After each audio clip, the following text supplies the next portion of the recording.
as I wrap up training for the day about fear in handstands and falling. I'm wrapping up my middle split training.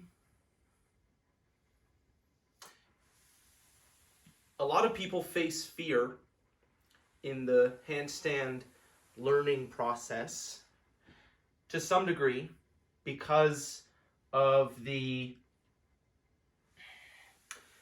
possibility that you fall and you injure yourself. Falling can result in injury, although it doesn't have to. It's not a sure thing.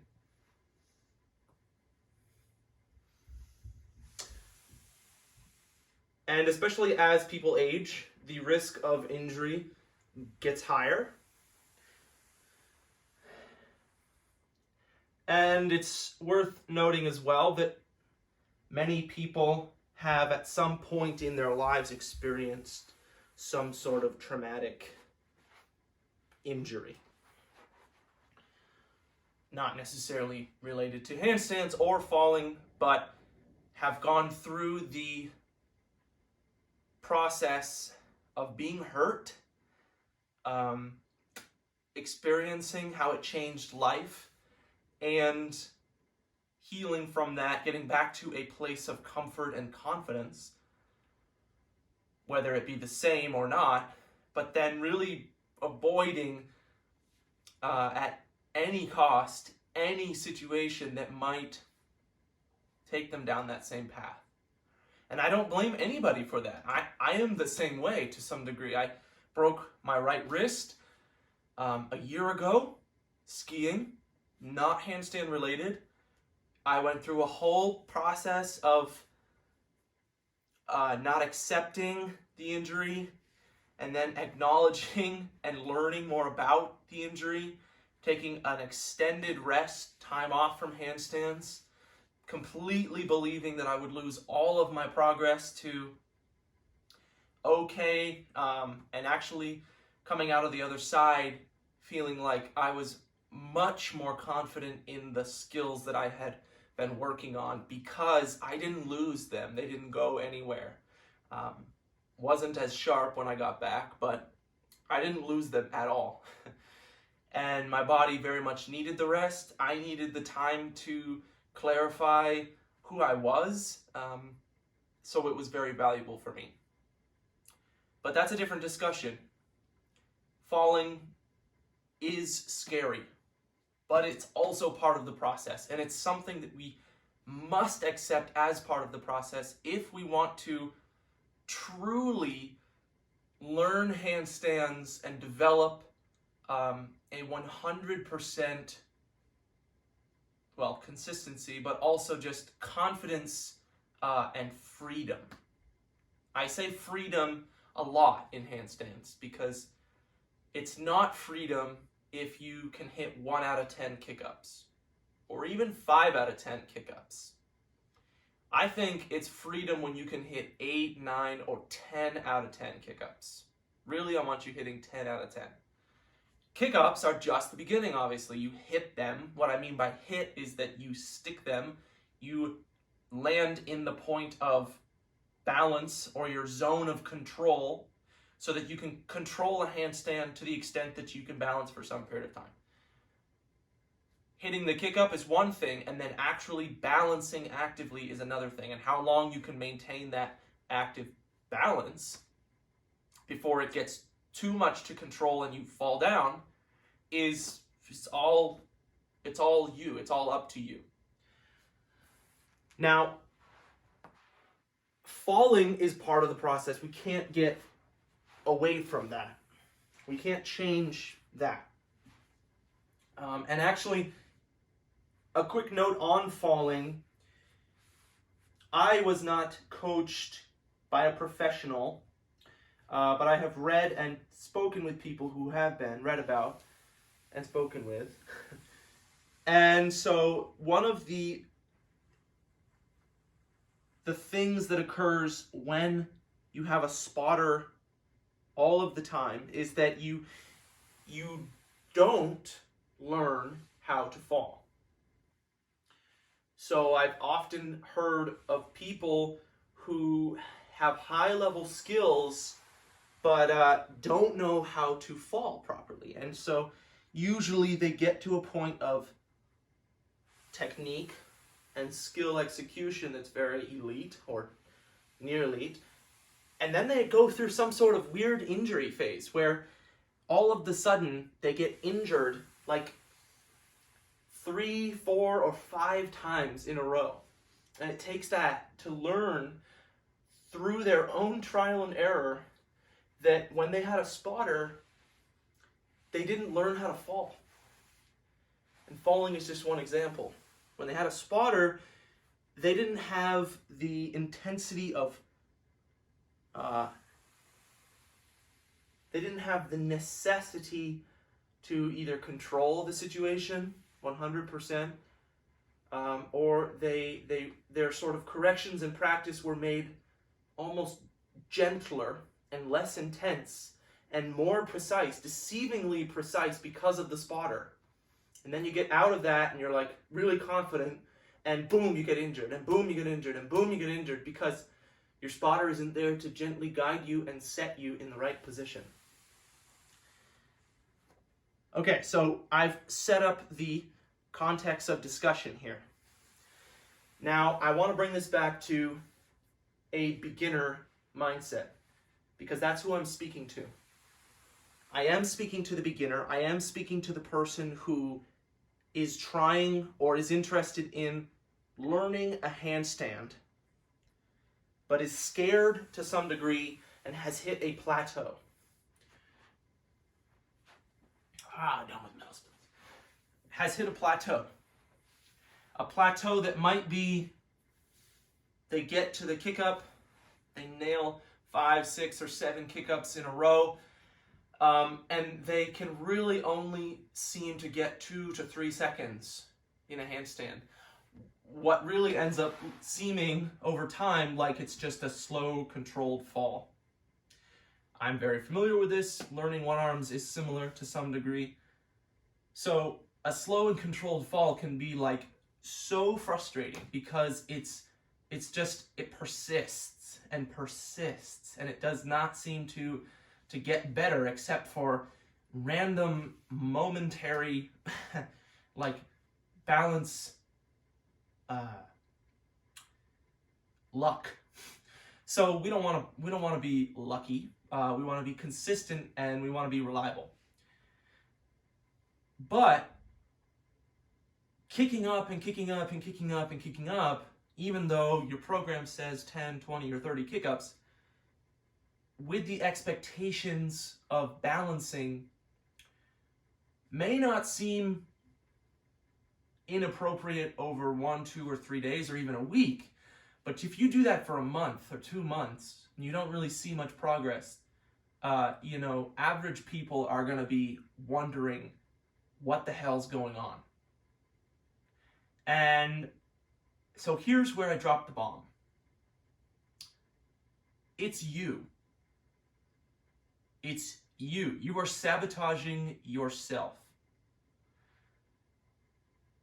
Now think about that for a second, because yeah, I just called you out. You're sabotaging yourself.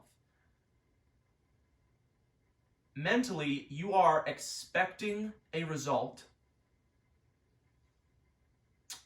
and by way of expectation, you are unconsciously, let's say, like knocking the bricks out from underneath you every time. Bricks, quote unquote. You're knocking your own progress away every time you build a step higher.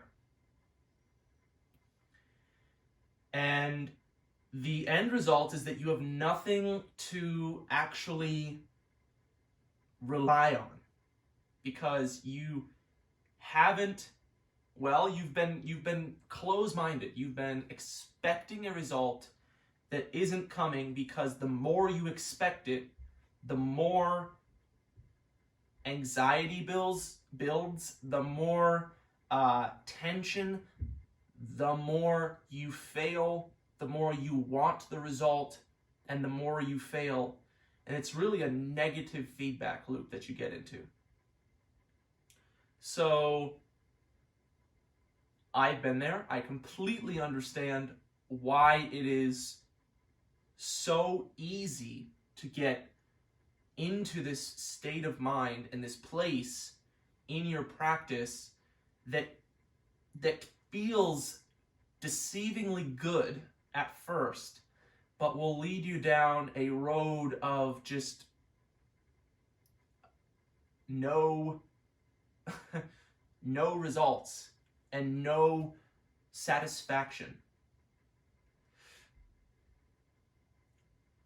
Now, doing something about it is a choice, and it's not complex either, but you have to actually listen and care enough to do it. Here's what you do. Stop trying to get a result. What I mean by this is, when you're in this place and training is scary because you don't want to fall, but you also want to make progress, you need to know how to fall in order to make progress. Because there are logical reasons that you're not moving forward. And as I said, you're sabotaging yourself by expecting results that you can't physically get to by ignoring the fact that you don't know how to fall.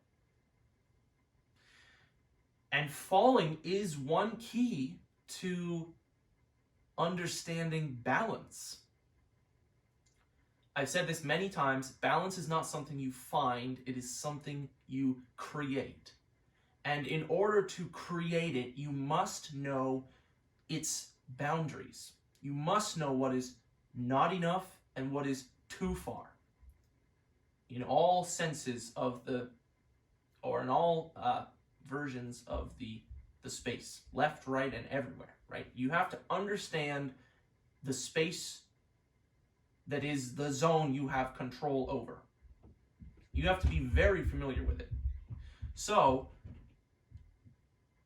if you're constantly expecting yourself to hold, but you don't know the boundaries, the anxiety of falling is going to make you tight to the degree that you physically cannot hold balance. You cannot balance in the zone of control because you don't even know what the zone of control is. You're too afraid to fall any direction, so you kick up and you come straight down, either over or so dramatically that you almost injure yourself, and you end up with this perception like you're not meant for handstands because it's too hard or because you don't know how to do it. And it's just a very, very ugly place to be for a long time. It's very draining.